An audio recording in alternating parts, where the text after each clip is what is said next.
Homework জমা করার জন্য তাড়া খেয়েছি আর কি। বেশ ভালোই লাগছে খেয়ে। চট করে ভিডিওটা করার চেষ্টা করছি। তনুশ্রুতি বলেছিল যে এমন কিছু নিয়ে বলতে যেটা আমি সারা পৃথিবীকে বলতে চাই। দুটো জিনিস বলতে চাই।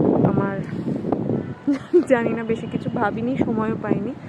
তবে একটা জিনিস হচ্ছে যে আমার মনে হয় আমরা, বিশেষ করে মহিলারা, অ্যাজ আ ওমেন আমি বলছি, যে আমরা তো ভীষণ ওই সবারটা করে দিয়ে ভালো করে কমপ্লিট করে তারপর শেষে নিজেরটা ভাববো বলে চ্যানেল, মানে ওইভাবেই আমাদের সোশ্যাল কন্ডিশনিংটা অনেকের ওরকম হয়ে থাকে, majority.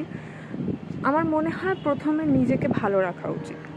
Self love, self care, ওসব নিয়ে তো অনেক কিছুই বলি। তবে আমার মনে হয় নিজে ভালো না থাকলে অন্য কাউকে ভালো রাখা যায় না। তাই নিজেকে ভালো রাখাটা ঠিক সেলফিশনেস নয়।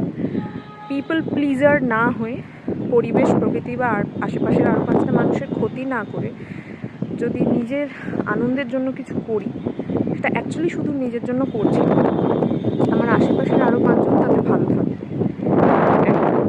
আর 2 নম্বর কথা যেটা বলতে চাই সেটা হচ্ছে যে এক্সপোজার।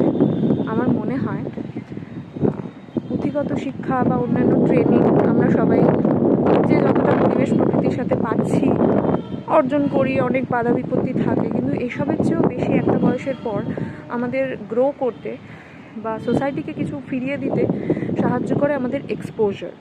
তো আমার মনে হয় ওই এক্সপোজারটা ভীষণ ইম্পর্টেন্ট, আর নিজেদেরকে সেই এক্সপোজার থেকে বঞ্চিত করাটা উচিত নয়।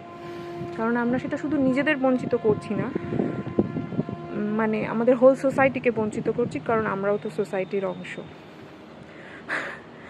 আমাকে কথা বলা আরও অনেক ভালো করে শিখতে হবে। শুধু ছোটো করে আমার এই ভিজিটা বকে রাখলাম আর কি।